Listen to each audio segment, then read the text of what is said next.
I've got to stop getting involved with women named after American Girl dolls. Oh, my God? That's in the book. That's not even a review. That's dialogue. This is already a train wreck, and I'm a she for it. It's a choice, a literary choice. A choice to make me spit out my coffee. That's for sure. Welcome back to Heartbook Radio, where we dissect the literary disasters, so you don't have to.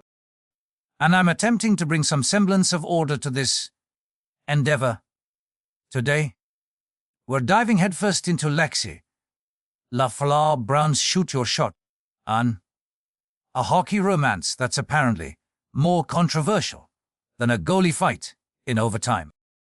More controversial than your take on Moby Dick last month. Remember how you said Ahab was misunderstood?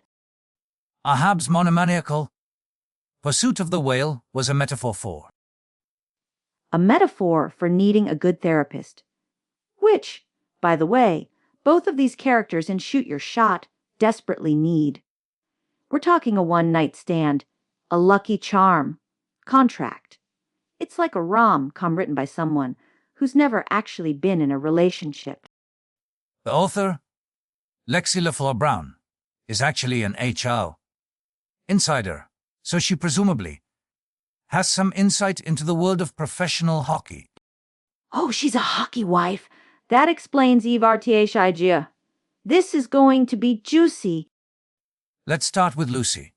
Our aspiring tattoo artist reviewers have called her olickable, undimensional, and wait for it, possessing a painting phobia. A painting phobia?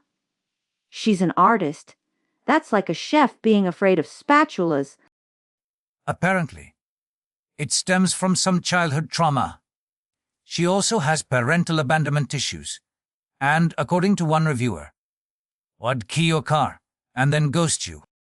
Okay, I'm starting to like her. She sounds like my ex, Brenda. Except Brenda was afraid of commitment, not paintings. And she didn't key my car. She just borrowed it, for 6 months, without telling me.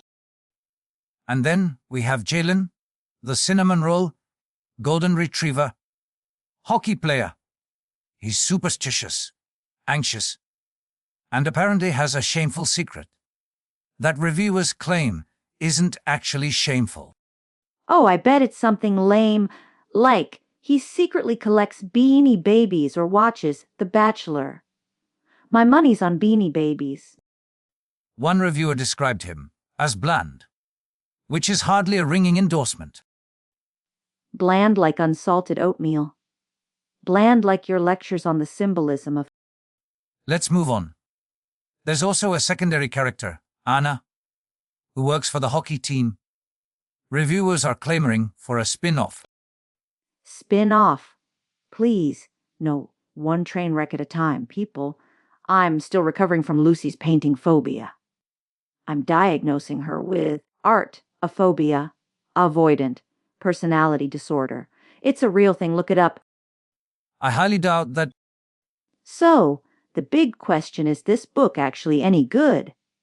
Or is it just a dumpster fire fueled by hockey pucks and bad decisions? Well, the reviews are mixed, to say the least. One reviewer did not finish at 3% because of the American Girl doll line. 3%. That's got to be a record. Then we have the contradictory reviews about the LG2 representation. Some say it's too woke. Others say it's not woke enough. Oh, the internet always finding something to be outraged about. It's like a sport for them. Speaking of sports, one reviewer was so scared that a hockey romance had hockey in it. Yes, the audacity. And then there's this gem. This is more offensive than hockey romances, where women sneak into the locker room between periods or where defensemen score a hat trick. That's oddly specific. I'm starting to think these reviewers are more entertaining than the book itself. We should have them on the show. Let's delve into them. Lucky Chucked.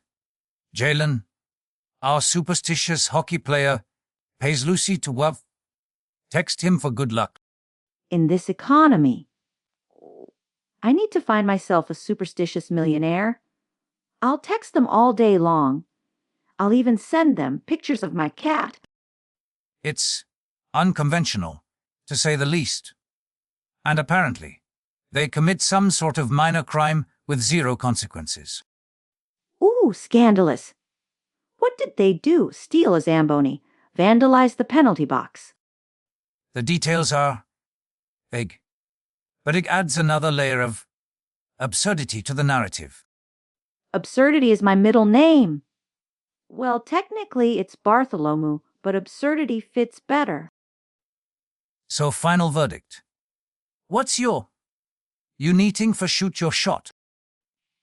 Given the conflicting reviews, the questionable character choices, and the overall frenetic energy of the narrative, I'm giving it 4 out of 10 misplaced hockey pucks. 4. You're being generous. I'm going with 8 out of 13 divorces. Because this book is Mrs. Y, and I love it. And it's like watching a reality TV show, where everyone's making terrible decisions.